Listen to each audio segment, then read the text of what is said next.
Hey everybody, Zach here, and welcome to the 39th lesson of this RTS tutorial series. In this video, we'll set it up so that when we want to build a building, it will cost resources.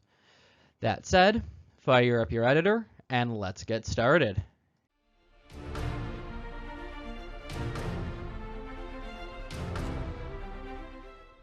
Alright, so here we are back in our editor, and the first thing we are going to do is we are going to set the insufficient resource notification for when we don't have enough resources to build a building. So let's go into our widgets folder and open our main game UI. And in here, the first thing we're going to do is we are going to put a border in the center of our HUD. So let's just anchor that to the center real quick. And we are going to set it so it's translucent and the text in the center is red. So the first thing we're going to do is go to content color and opacity here, and we are going to lower the green and we are going to lower the blue settings to 0. So the content will be red in there. And then we're going to go to brush color and we're going to make this box translucent by lowering the alpha to 0. We also want to size this to content. So right now I got this really small box, and we'll take care of that sizing issue in 1 second. We'll take our text and we're just going to move this into here. So we're going to move it into that borders box, and we're going to rename this border box. So there's me clap it down. We're going to rename this border box our funds border, and this will be our funds text, not test, sorry about that. And we will have this say insufficient funds, and just to make sure I didn't spell that wrong, I'm just going to copy and paste that back into there. Insufficient funds, I meant insufficient resources, sorry. And now to get this properly centered on our screen, we're going to highlight this border box again, and we're just going to play around with it a little bit. So we have the size, our alignment of 0, 0, which is perfectly fine. We have our size of 40 and our size of 100. So let's try starting with our half sizes here, and let's do position -50. All right, so it's moving the wrong direction, so we don't want to go that way. Let's try -90. So it's going the right way now. Try a -100. It's a little bit better. -120. All right. I'm going to try now -150, and I like -150. Actually, I might go to -160. There we go. That's a little bit more centered on the x-axis, and now let's take care of it on the y-axis. And again, that size is 40, so let's go down to -20. And that's actually fairly centered. All right, so that's pretty good. The next thing we want to do is we actually want to set this so it's not visible. So the border is never going to be visible. The text inside it, however, is currently visible. If we compile and play, we're going to see insufficient resources in the center of our screen. We don't want to see that at all. So what we want to do is you want to set this to hidden invisibility. So if we go down to our behavior, we have visible here. We're going to set this to hidden. We're going to compile and save that real quick. And we will trigger this visible in the special event. So let's go into our event graph. I'm just going to move this so it's lined up with the rest. And we are going to create a custom event. And this custom event will be trigger text. And all that's going to happen is that we are going to get our funds text, which we need to actually convert to a variable. So let's go back to our graph here for a second and make this is variable. So remember that little checkbox in the top corner there. And now we have this fun text in here, or funds text. Also, I'm going to close out get this resources thing. And in here, we're going to drag off and do set visibility. And we're going to set it to visible. All right, we're going to duplicate this over here. We're going to put between these two a delay of about 2 seconds. So put delay, and it's at 0.2 right now. We want to make this 2 seconds, so put 2.0 in there, or 2.0. Plug that into there, and we're going to change this last bit from visible to hidden. Once I get the alignment right, there we go. I'm actually going to move all of this out here just a tiny bit just so I can get that there as well. Now that moving it doesn't really matter, as you guys know. It's just how I visually like it. So we have funds text set to visible, delay for 2 seconds, and then make it hidden again. So when we trigger this event, this will make the text visible. If we hit play, nothing's triggering it, so it's not going to be visible. Alright, so now we need to set up our buildings to have a resource cost. So to do that, let's go back to our blueprints. Let's go to our buildings folder, and let's open our building master. And in here, we're going to create 2 new variables. And that will be wood cost and, actually, hang on, sorry, let me undo that real quick. Let's delete that second variable we just created. And let's make this new variable, this wood cost here, a float. We're not going to give it a default value. We're just going to compile so we have that there. And now we're going to create a new variable that will be ore cost, so the cost of ore. We're going to compile and save. Now remember, this is going down to the children. It's propagating down to them. So let's open up each of the children. And let's go to our factory. And we'll set our wood cost to 500. Actually, let's set both of these to 750. I'm picking random numbers right now. And when you make a game, what you're going to do is you're going to work on balancing, and that's towards the end. This is just to make sure the functions work. But when you get balancing, you're going to set these numbers to be something that's more reasonable for your game. Alright, so that takes care of that child. Let's go back in our military building now and do our training post. And I'm going to set the wood cost for each. I'm going to set both of these to each 50, or sorry, 500, not 50. Compile and save that. Also, I need to save both of these. Let's go back to our residentials now, and let's do our barracks, and let's set the wood cost to, say, 250 and the ore to 100.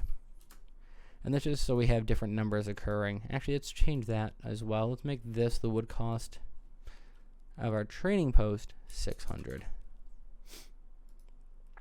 That way, again, we have different numbers in each of these.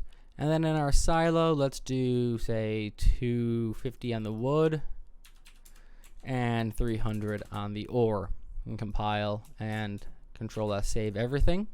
So now each of our resources has a cost.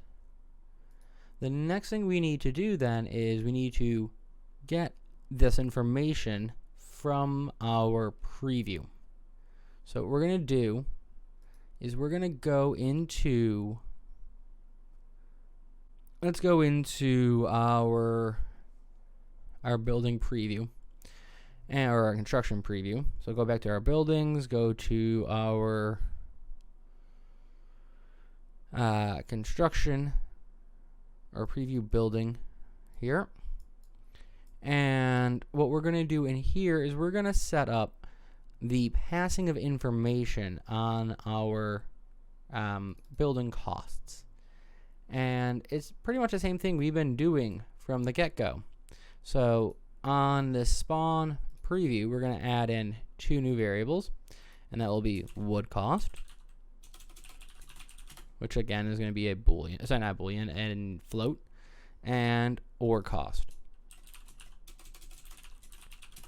Alright, so now that we have that, what we're going to do, well, we're going to take these 2 reroutes and just lower them so we have a little bit more room, is we're going to take this information from our spawn actor, which will have that already in there, because remember the spawn actor we're spawning is our building master's class, and our building master has that information in it. So we have wood cost, so we're going to get that, and we're going to pass this through. And next we have our ore cost, and we're going to pass this through. And just plug that into there. Now, in here, what we're going to do is we're just going to drag these into here, but first we actually have to add these 2 variables in. So we have our wood cost, and now we're going to add in our ore cost. And just go ahead and plug that into there. Put a reroute in, and do the same for ore. And plug into the reroute into there, and just line it up so it's a little bit neater looking. Alright, And well, that's never going to be perfectly neat given how many pins we have going in there. Open up our get building or set building details and drag off our wood cost, and we're going to set this to a variable. So this will be wood cost, just like it was in the building master. And we're just going to plug that right on into there. And likewise, sorry about that, we'll do promote to variable here. Keep remembering I actually don't need to drag out when I'm doing that. And then just plug that in. Also, probably should name it your ore cost. There we go. Compile and save. Alright, now that that's done, we should probably make sure that this information is readily accessible to our user. So I mean readily accessible is not to our user. What we're going to do now is we're going to take this information in our player controller and we're going to reduce it from our stored resources.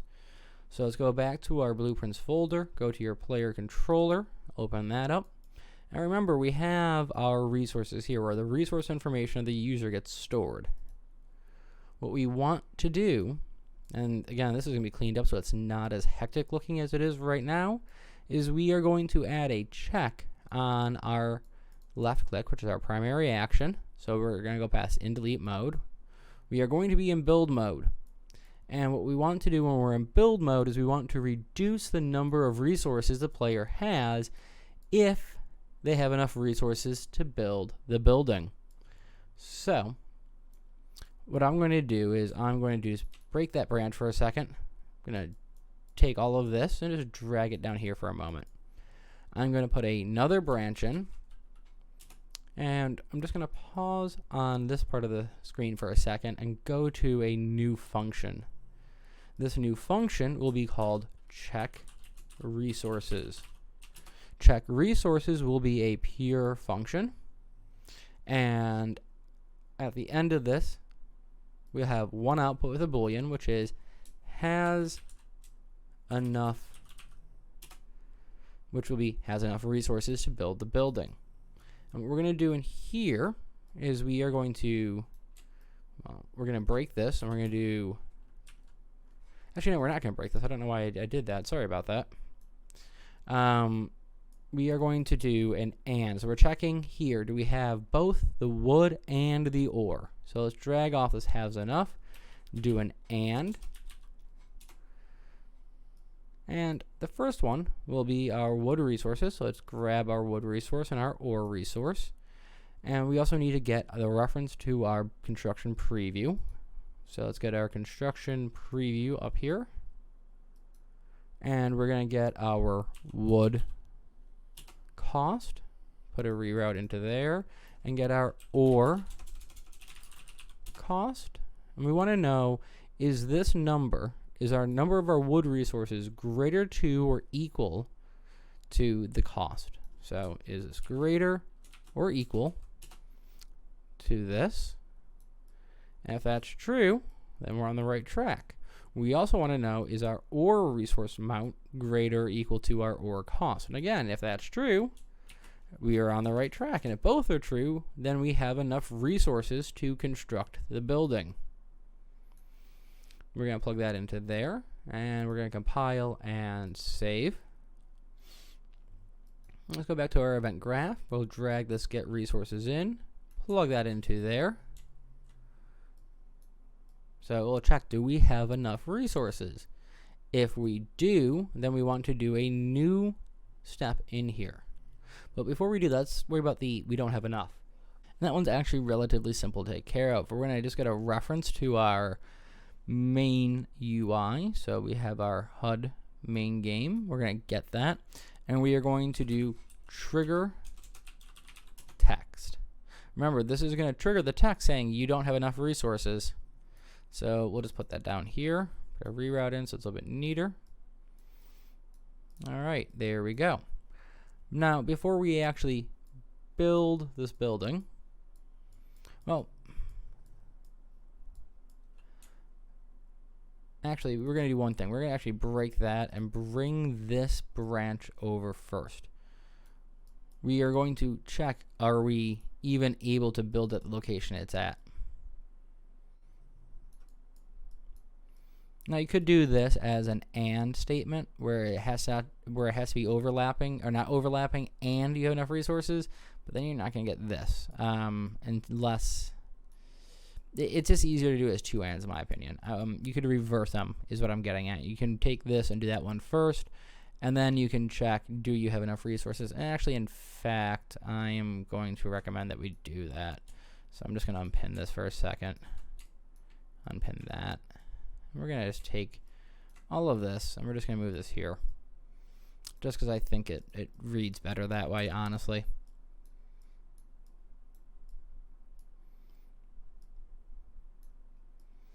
But you could do it either way. That's kind of what I'm getting at here. It doesn't really matter. You could do this either way. All right, so we're going to check, do we have enough resources? Are we overlapping? Do we have enough resources? If not, then display that text. If we do, then we want to, I just realized something that should not be in the true there. We only want to build if we're not overlapping. If that is true, however, then we want to reduce the resources, and we then want to start our construction. So we're going to create a new function called reduce resources. So reduce resources. And in reduce resources, what we're going to do is we are going to simply take away the resources that we are required to have to build this building. So we're going to set our wood resource to do this, for example. It's actually what we are going to do. We're going to set our wood resource, and we're going to set it equal to, we're going to set it equal to the difference, or the resultant difference, from our current wood resource, so where we're at currently, minus what we need to build it. So again, we're going to get that construction preview reference in here, and we're going to get the cost. So that's wood. It's really hard to type with the mic sort of covering my view of the keyboard. That's why you see all those random typos, by the way. I really can't see what I'm writing half the time. And then we're going to do the same thing for our ore resource. So we're just going to plug that set in there. And we're going to just copy this over. Actually, I don't know why I copied that. I only want to copy two parts of it, but meh. We'll delete the two parts we don't need, which is the wood and resource and the wood cost. Plug the ore resources into the top pin, and then get ore cost, and drag that into there. That's all this is going to do. And then we want a return node on the end here. And we don't need any values in the input or output. We're going to go back in here now into our event graph. And we are going to take this new function, reduce resources, and plug it into there. All right, so now that we plug that in, we can now take all of this stuff and just plug it back into there. Now when we start our game up, let's test this out, make sure the base premise of it works. Put a factory in. It should reduce our number up there, and it did. Let's do our training post. We have insufficient resources. I think we can do a silo. There we go. All right. Let's now just check the other two to make sure it works. So the training post, put that in, and our barracks. There we go. And let's just make sure it says insufficient resources. There we go. Insufficient resources. It vanishes after 2 seconds. Now you notice it doesn't do that again, however. We have to actually get out of build mode to do it again. And that is slightly problematic. In fact, actually, it shouldn't do it that way.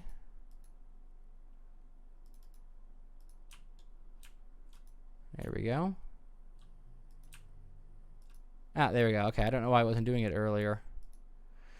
Okay, so it is working where it shows up multiple times. I don't know why it didn't do it for me. So that's set up. Now, what happens when we, destroy a building is we need to return the resources. So we're going to create a new variable. Actually, we're just going to duplicate this previous variable. Sorry, I said create a new variable. I mean a function. We're going to duplicate this previous function of reduce resources and name it return resources. And all we're going to do is we're going to delete these minuses, and we're going to do float plus float in place of float minus float. So now we're taking the cost and adding it back into our current amount. No idea why that duplicated twice there. Sorry about that. And plug that into there. Compile. And go back to your event graph. And you remember we had that third pin here, that then 2. We're going to put the return resources into there. So when we delete the building, it returns resources. Let's test that out, make sure it works. We get our factory. We go to delete mode and, left click, not right click, and we left click, the resources return. Now you're going to see a slight problem. We have the building built, we reduce the resources, we go into here and we hit delete. It doesn't return the resources. So to deal with that, let's go back to our UI, our widgets, and let's go to our building info HUD. And let's go to our event graph. We have this on delete button here, on click delete button. We're going to do at the end. Actually, we're going to do this before we destroy the building and release the occupants. Is we are going to get a reference to, actually, we're going to do this at the very start. We are going to take our reference to our player controller, which we don't. Oh yes, we do. We get it through our building graph. We're going to get our building graph. We're going to get our player controller. And we are going to trigger the function return resources. Now this should work because it's getting the building information from the building ref for the resource cost. Yes, I realize that isn't plugged in. Alright, let's compile and let's test this out. Put a factory in, right click, delete, and there we go. It's returning the resources. So now that we have that set up, that takes care of our buildings pretty much. What we're going to do in the next video then is we are going to upgrade to 4.22. In the following section, we're going to do a little bit of cleanup so that things like this player controller with this really hectic looking sort of multiple branches is a bit neater. Now in reality, the way I'd actually have this set up is these would be enum switches to take care of everything. We wouldn't have as in delete mode, as in building mode. We'd have one switch right here with multiple branches. Now, I'm not going to do that in the cleanup. I'm going to leave that to you guys to kind of work out how to do. What I will say is even when we do that, and what will be in the cleanup section, is these branches would actually then trigger events, custom events. And we're going to set those custom events up, for example, so that it's a bit neater. We're going to also just clean up a lot of this because it's a little bit hectic. And we haven't done much cleanup since the first section based on what's commented out. In the following section, we'll then take care of things like our spawning in spawning in units using our buildings. We'll take care of custom buildings that will generate other resources so that we can use those as resource costs to make new units. And we'll also take care of giving some of these buildings outside of, training units like this one. Okay, that's actually kind of weird. There we go. So shouldn't I have done that? Should have actually had the details anyway, but not the event graph. So we'll have this building, have functionality in terms of training units. The silo will actually update how many resources the user can have, which we kind of started to code in. We also, in that section, will work on resource harvesting, so that when we put a unit into the map and send it to a tree, for example, that the special sort of branch we haven't worked on in our player controller actually does something, this move to resources. And once we've done that, everything will be tied together. Now, I'm actually have presented that in the reverse order of which we'll do it. So the cleanup will be next section. The move to resources and harvesting will occur first in the following section, or the subsequent section. Then we will do the building producing new resources, and then unit training. All right. That said, if you already have upgraded to, we've already started this project in 4.22, you don't need to watch the next video. The next video will be relatively short, but if you want to know how to upgrade, even if you have it in 4.22, I do recommend watching, so I'll go over little safety things and things you might want to be aware of. If you're starting in 4.21, like I have, when I started this project, 4.21 was the only was the newest available engine, and you want to do it in 4.22, then yes, the next video will be for you. If you're not interested in upgrading, but right now, but again, want to know the process, I would still recommend watching that video.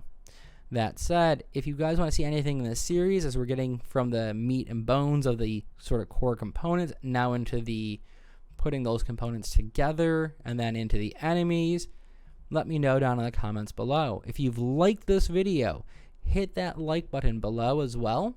Also, make sure to hit that subscribe and notify icon so you know when the next video is out. I look forward to seeing you guys in the next tutorial, and I hope that you have a wonderful day.